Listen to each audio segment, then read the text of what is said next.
We have and, we also have ors. The ors ends up, it should most of the time. Now, Alex does have some special cases, but it should look like, hey, I got a line going in two different directions with a gap in the middle. The and is just the opposite. I got a line with no arrows. It's stopped on either side. Okay. So ands will have a solid, what we call line segment, while ors will have lines going in both directions.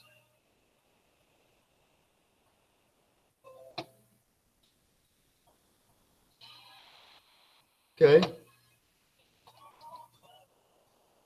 So keep in mind, you'd still have the whole fact of, hey, is it an open dot or a closed dot? Closed dot is attached to something being equal. Open dot means it's a straight up inequality, not equal at all. So inequalities can have both. All right, it can have both. It won't be just equal. It will have to be equal and one of those greater than or less than signs. Okay, so everyone's getting this down. So I want to go through compound inequalities. What you guys in the warm-up was just inequalities. Now we're going to flip over to compound inequalities. So, like I said, and. When you graph an and, we basically talk about what's overlapping, right? We have two things happening at the same time that end up crashing into each other and have a little overlap. So if you look at this, Michaela, could you read this? How would you say this out loud? I don't know if I'm gonna get it right, but 0 is less than x and x is less than 10. There you go. I want to split this up. Let's graph them separately. So Michaela talked about, hey, x is less than 10. Let's just graph that. She also mentioned x is basically bigger than 0, greater than, all right? So we put the two together and they overlap. We chop off the tails. Our x value could be anything in between, all right? So Ramirez, give me a number that will satisfy this inequality, compound inequality. 8. There we go. Simple plimple. Lewis, give me another one. 6. There we go. Thank you, Lewis. All right. So that's all we're getting to. So Jalen, give me a number that doesn't work. 14. 14 does not work. That's right. Okay. Jahir, does 10 work? Yeah. Well, here we go. What we had, Jalen said 14 doesn't work. She said it is because it's outside of that line. It's not any type of shade on that line. Is there any shade on 10? No. There you go. So what's your answer? No. There you go. So that's what, remember, hey, we're not going to include 10. We're just saying we're getting real close to 10, but we do not include 10. So I want to show you guys a quick example. Now, this is the real point I want to get to is, hey, we have word problems that ask us this stuff, and we have to decipher what do they want, okay? Keyword here, look at this. This chlorine, the chlorine in the pool has to be between 1 and 3 parts per million, inclusive. Okay, inclusive, just, what does it sound like? What does the inclusive sound like? What word does it remind you of? Include. There we go. If we're saying inclusive, meaning include, are we going to have an equal involved in this bad boy? No. You don't think so? Wait, Okay. No. Yes, we will. Yeah. Let's see what happens, yo. Let's see what happens. So look, between chlorine has to be between something. So we're going to have something on the left and right. So according to this problem, we got 1. Put on the number line. And because It could be 1. It's inclusive. It includes it. We're going to bubble in that dot. On the other side is 3. Bubble in that dot. We're saying inclusive. Okay. So let's try it again. Okay. Is the equal going to be involved in this? We know we're going to have the inequality sign, but is it going to be like one of those greater than equal to type of things or less than equal to? Yes. Okay. It's going to be less than or equal to. Less than or equal to. We're including. See, we got the dot filled in. All right. So writing this in the math sentence type stuff, 1 is less than or equal to C, which is less than or equal to 3. And this is what C could be. Anything between 1 and 3. Ladies, don't get scared of this stuff. Closed dot is going to be equal to. It can be that number. All right. Oh, I get it now. Okay. So here we go. So here's where we get into the compound stuff. They're going to have us starting to make some solving these bad boys. So here we have our everyday expression. No what does mean? mean? See how you living? Yeah. Well, we got 3n plus 5. I want to figure what n is. So even though we're not going to get this bad boy up, make it nice and figure like the one before. We're going to have something in between. So we got to start solving this bad boy.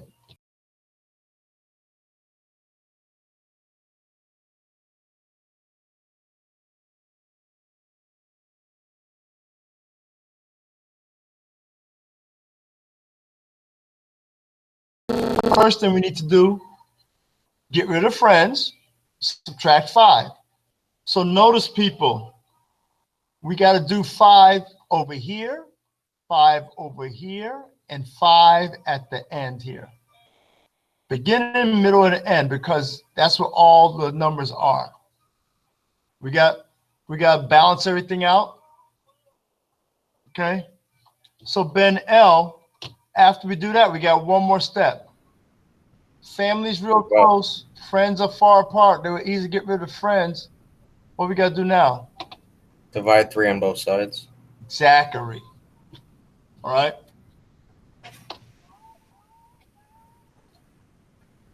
Okay, so although I'm going to graph these separately and then put it together. So the first thing I'm doing is -3 is less than or equal to n. Or to put it on the graph it. Is it going to be an open dot or closed dot? What does this tell you? Oh, it's can be a closed dot. There you go. Okay, closed dot. Ben 10. The next one, is that going to be an open or closed dot? Open. Open. He said that with confidence, yo. See that? Ben 10. So now we combine these bad boys. So we have a basic intersection, they call it. So we got a solid line. One end is open, one end is closed, but we stop them when there's no arrows anymore. We cut off the tails. All right. Okay. Here we're going to flip to the or. Same thing we're going to do. This is called the union. You're going to see that later on in algebra 2, possibly. I think you see it in algebra 1, but definitely in algebra 2. We're talking about the union intersection. So here, this is, you see the lines are going in 2 different directions. So there's a gap in the middle. That's where the or usually takes its place. Now, some of the problems you're going to see in Alex will have some overlapping lines. Those are special cases. But this is what the normal ors look like. One line going to the left. In this case, going from 0 to the left. One line going to the right. From 10 to the right, in this case. And then we put them all together. One going to the left, one going to the right, gap in the middle. Okay? Darrell, is 0 an answer to this problem?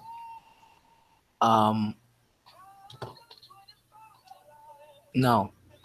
Thank you. Thank you. Empty in there is not an answer. Okay? So Neil, we're back to you. Look at this. Now, just like who was that earlier? Celeste was talking about. This one we have to do totally separate. Handle this one and handle this one. Just so happens they both have an 8 in here, so it's going to be a little bit easier. So Neil, what are you going to do to find T, get T all by itself on one side? Subtract. There we go. Isaac, what's he going to subtract?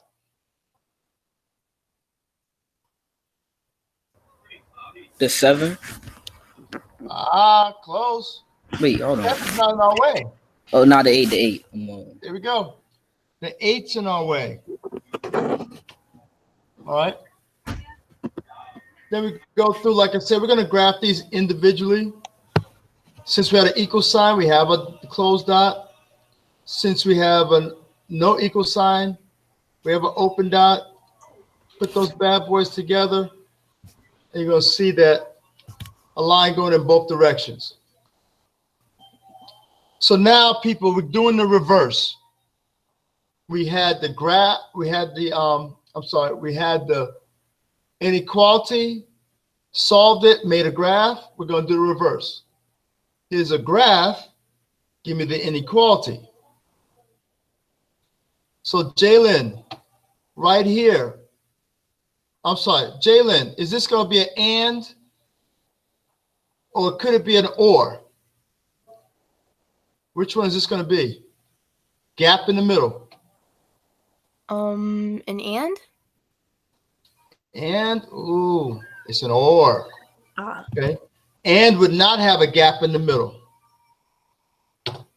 Okay. Ors have a gap in the middle. Okay. So all these values in between are not valid. You can't use those. Okay. So we see a solid dot at 8. So that means 8 is part of our answer. And we're going to use the less than or equal to sign. So we just saw the arrow going to the left, so we need an inequality that points to the left. So we eliminated one of them because it had a closed dot. What's this arrow going to tell us first? Oh shoot, that it's less. That it's greater than. Greater than. Okay, so it give us the greater than. So what's the open dot tell us? Is it greater than or equal to? Because the open dot. Or what? We got the open dot here at the 0. So then it's just greater than? Yeah, there we go. Combine the two. The direction it's going and the fact that there's no equal is just going to be greater than. Okay. Put that joint together. The space that's taken up is going to be the word or goes there. Okay. Okay, Cruz. We're coming at you. Is this an and or could this be an or? It is an and. There we go. It's an and joint. All right. Okay. Ooh-wee. See how we have the arrow going here, going to the right? Because it's looking at this -2. Open dot. So we had one of the two arrows is going to the right, and then we eliminated one of the arrows because we don't have an equal sign. We have an open dot. Okay. So what would just that part, if we ignored this part, what would that inequality look like? X is what? Greater than? Yep, there we go. -2. Owen, you got the other half. Look at what we got at 5. So which way is that arrow going to be pointing? Left or right? Left. Left. Is it going to be with an equal sign or without the equal sign? Without an equal sign. Without the equal sign. All right. M is less than 5. So this one we can put all in one nice neat little line. It was an and in which you say M is greater than -2 and M is less than 5. or we like to put them all in one line. Save a little time. Okay? So that's the lesson, people. It's all about quick introduction to compound inequalities.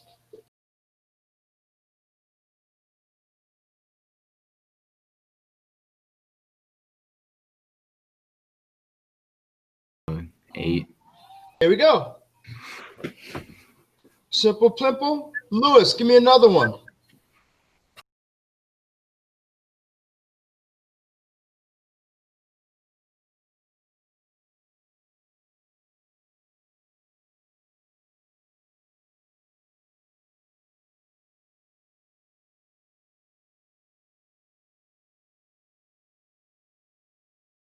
You don't think so?